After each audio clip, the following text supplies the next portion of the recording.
इससे योगी के विरोधियों को लगा सुप्रीम झटका। क्या योगी की बुलडोजर कार्रवाई के पक्ष में सर्वोच्च न्यायालय? नियमों के साथ बुलडोजर कार्रवाई से एससी को भी आपत्ति नहीं। एससी ने बुलडोजर कार्रवाई पर रोक से फिलहाल किया इनकार।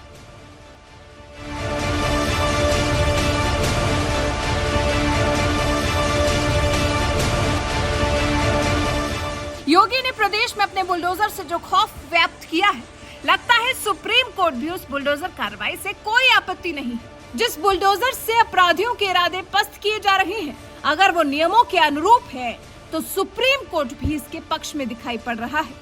सुप्रीम कोर्ट के मत के हिसाब से नियमों के अनुरूप की गई बुलडोजर कार्रवाई में कुछ गलत नहीं है, तभी तो उत्तर प्रदेश में बुलडोजर पर रोक लगाने से सुप्रीम कोर्ट ने इनकार कर दिया है। अदालत ने जमीयत उलेमाए हिंद की तरफ से दाखिल याचिका पर सुनवाई करते हुए कहा कि सरकार को इस मसले पर राय जाहिर करने के लिए वक्त दिया जाएगा। तब तक हम उन लोगों की सुरक्षा सुनिश्चित करेंगे। वो लोग भी इस समाज का हिस्सा हैं। यदि कोई समस्या है तो उसे हक है कि उसका समाधान तलाशे। इस तरह से निर्माण को ढहाना कानून के तहत ही हो सकता है। कोर्ट ने प्रयागराज कानपुर मामले में उत्तर प्रदेश सरकार को हलफनामा दाखिल करने के आदेश दिए हैं। राज्य सरकार को 3 दिन का समय दिया गया है और साथ ही कहा है कि अगर नियमों का पालन किया गया है तो कार्रवाई पर रोक नहीं लगाई जा सकती। गुरुवार को सुप्रीम कोर्ट में जब सुनवाई हुई तो दोनों तरफ से दलीलें दी गई। सरकारी पक्ष की तरफ से पेश सॉलिसिटर जनरल तुषार मेहता ने इस कार्रवाई को सही ठहराया। उन्होंने कहा कि हमने ये साफ कर दिया है कि किसी भी ढांचे या भवन को नहीं गिराया गया है जो कानूनी तौर पर सही हो। सभी का अपना एजेंडा है और एक सियासी दल ने याचिका दायर की है। जहांगीरपुर इलाके में समुदाय को देखे बगैर ढांचे हटाए गए थे, तब तो किसी प्रभावित पक्ष ने सुप्रीम कोर्ट में याचिका दायर नहीं की थी। यूपी सरकार की तरफ से पहले ही नोटिस दिया गया था। किसी के खिलाफ गलत कार्रवाई नहीं हुई। सरकार किसी खास समुदाय को टारगेट नहीं कर रही है।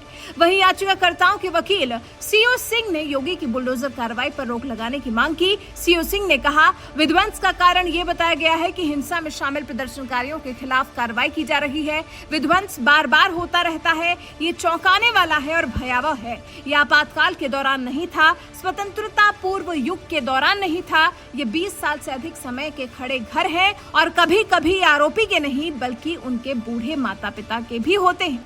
दोनों पक्षों को सुनने के बाद कोर्ट ने बुलडोजर कार्रवाई पर रोक से तो इनकार कर दिया, लेकिन ये जरूर कहा कि सब कुछ नियमों के हिसाब से किया जाना चाहिए। कोर्ट ने योगी सरकार को निर्देश दिया है कि अनाधिकृत संरचनाओं को हटाने में कानून की प्रक्रिया का सख्ती से पालन हो।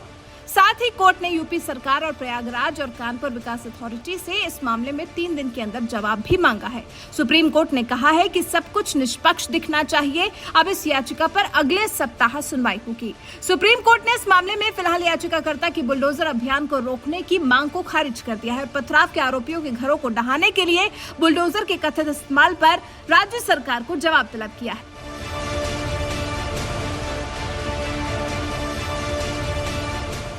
आपको बता दें, बीते शुक्रवार यानी कि 10 जून को देश भर के कई शहरों में हिंसा हुई थी। उत्तर प्रदेश के प्रयागराज में हिंसा हुई थी और पुलिस ने इस हिंसा का मास्टरमाइंड जावेद उर्फ पंप को बताया। प्रशासन ने कार्रवाई करते हुए जावेद पंप के घर पर बुलडोजर चला दिया तो कई लोग प्रशासन की इस कार्रवाई का विरोध करने लगे।